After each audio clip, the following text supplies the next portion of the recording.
Story of a little boy who went to VBS in the church. ఒక చిన్న బాబు VBSకి వెళ్ళాడు. So on the final day of the VBS, you have this skit program and everything. So the skit program, drama, everything happened. The drama was the story of David and Goliath. ఆ యొక్క final day అంటే last రోజున, చివరి రోజున వారందరూ అక్కడ skit వేస్తూ ఉన్నారు.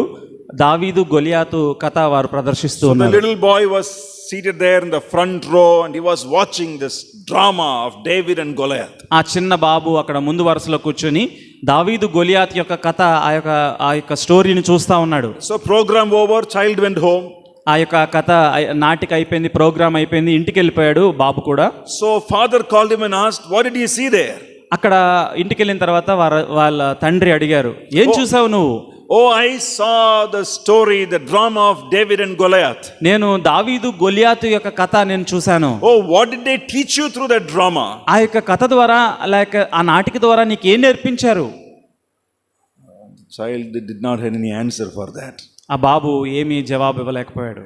But the child said, but Dada, you should have seen towards the end how Goliath fell down, you know. కానీ ఆ యొక్క బాబు చెప్తూ ఉన్నాడు, కానీ నాన్న నువ్వు తప్పకుండా చూడాలి, ఆ చివర్లో గొలియాతు అనే పెద్ద మనిషి ఎలా కుప్పకూలిపోయాడో చాలా బాగుంది. That big uncle Dada, he just fell down and the child also just fell down like that uncle. అంత పెద్ద వ్యక్తి అలాగూ అమాంతం కుప్పకూలిపోయాడు, చాలా బాగుంది, చూడాలి. There is a problem. కానీ అక్కడ ఒక సమస్య ఉంది. God did not place the story of Goliath and David in the Bible to teach our children how to fall down from the top down. That's not the purpose. దేవుడు గొలియాతు దావీదు యొక్క కథ మనకు అందించిన కారణము ఒక పెద్ద ఉన్నతమైన వ్యక్తిని ఎలా కుప్పకూల్చాలి లేకపోతే ఎలా పడిపోవాలని తెలియజేయడం కోసం కాదు. When the father asked the question, what did they teach you through David and Goliath, and the child don't have any answer, then our whole Sunday school went wrong. ఆ తండ్రి ఆ కుమారుని అడిగినప్పుడు, నువ్వు ఆ యొక్క దావీదు గొలియాతు కథ నుంచి ఏం నేర్చుకున్నప్పుడు అన్నప్పుడు ఏమీ చెప్పలేని సమయంలో దాని నుంచి మనం అర్థం చేసుకోగలిగింది ఏంటంటే ఆ యొక్క సండే స్కూల్ అనేది విఫలమైపోయింది.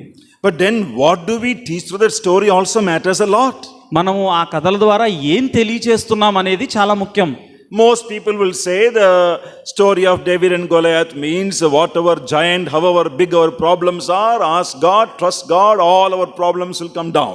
చాలా మంది చెప్పే అర్థం ఏంటంటే, నీకు చాలా పెద్ద సమస్యలు ఉంటే దేవుని వద్దకు రా, నీకు ఆ సమస్యలన్నీ పోతాయి. Goliath was so tall, so big, but he finally came down. గొలియాతు చాలా పెద్దవాడు కానీ కింద కుప్పకూలిపోయాడు. Our problems could be very big and too tall, God can bring it down. నీ సమస్యలు ఎంత పెద్దవైనా అవి వెంటనే దేవుని వద్దకు వచ్చినప్పుడు అవి కుప్పకూలుతాయి. But the problem is when we say that to others, we know it is not true of my own life. కానీ అది బోధిస్తున్నప్పుడు నా జీవితంలో అది సత్యమే కానే కాదు కదా అని అనుకుంటూ ఉంటాం. Because I today have so many problems that has not come down. ఎందుకంటే నా జీవితంలో ఈ దినం కూడా చాలా పెద్ద సమస్యలు ఉన్నాయి. So when I say to others it will come for you, I am lying to you. When I say it will come down for you, I am lying to you. I am saying a lie. కాబట్టి నేను ఆ Sunday స్కూల్లో బోధించేటప్పుడు నేను నీ పెద్ద సమస్యలన్నీ పోతాయి అని చెప్పినప్పుడు నేను అబద్ధం చెప్తున్నాను. So in a Sunday school we may say, even if your exams are so big, so high, you can trust God for the exams, you will pass. కాబట్టి మనం అన్వయించేటప్పుడు మనం చెప్తాం, ఎగ్జామ్స్ ఎంత కష్టమైనా ఏమైనా పర్లేదు, దేవునికి ప్రార్థన చేసుకుంటే ఎగ్జామ్స్ ఈజీగా అయిపోతాయి. Even if 90% is here, you can ask Jesus, Jesus will help you, you can take it. 90% కావాలన్నా నువ్వు దేవుణ్ణి అడిగితే ఆయన నీకు ఇస్తాడు యేసయ్యని అని మనం చెప్తూ ఉంటాం. Child prays, goes and gets 60% and never believe in God again at all. ఒకవేళ ఆ బిడ్డ నిజంగానే నమ్మి ప్రార్థన చేసుకుని 90% కాదు కదా 60% తనకు వస్తే ఇంకెప్పుడు ప్రార్థన చేయడం కూడా మానేస్తాడు. So a simple story of David and Goliath, when we wrongly handle it, can create a lot of damages.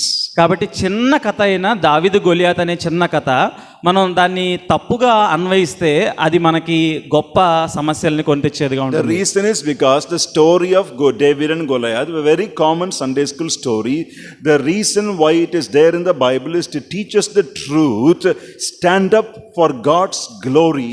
Anywhere and everywhere God will honor you. That's the point of the story. అసలు దావీదు గొలియాతు అనే ఆ యొక్క story, ఆ కథ యొక్క ముఖ్య ఉద్దేశం ఏంటంటే, అది వాక్యంలో మనకు అందించబడిన ముఖ్య ఉద్దేశము, దేవుని యొక్క మహిమ కోసం నువ్వు ఎక్కడైనా నిలవబడినట్లయితే ఆయన తన మహిమను కాపాడుకుంటాడు, నిన్ను ఘనపరుస్తాడు అన్నది భావం. So for a child, even if you have failed in your exam, that is okay, but you can still stand up for the glory of God. ఒక చిన్న బిడ్డకి నువ్వు అన్వయించే విధానం ఏంటంటే, పర్వాలేదు నువ్వు ఎగ్జామ్లో ఫెయిల్ అయినా నువ్వు దేవుని యొక్క మహిమ కోసం నిలవబడితే దేవుడు నిన్ను గణపరుస్తాడు. Maybe another child has cracked a tough exam with A plus grade, but that child should not become proud. That child also must stand up for the glory of God. ఒకవేళ మరొక విద్యార్థి బాగా మంచి మార్కులు వచ్చి మంచి ఎగ్జామ్ని క్రాక్ చేసినా తను కూడా అర్థం చేసుకోవాల్సింది ఏంటంటే దాన్ని బట్టి సంతృప్తి చెందకుండా దేవుని యొక్క మహిమ కోసం నిలవబడటం నేర్చుకోవాలి. And that's the point of the story. ఆ యొక్క కథ యొక్క ముఖ్య ఉద్దేశము అది. It is not Goliaths will come down. Goliaths don't come down in our life. కాబట్టి ఆ కథ యొక్క భావము గొలియాతు లాంటి సమస్య కింద పడతాయి అన్నది కానే కాదు. So this level of understanding can be gained just at level 1 and level 2. Enough. కాబట్టి ఇలాంటి ఆలోచన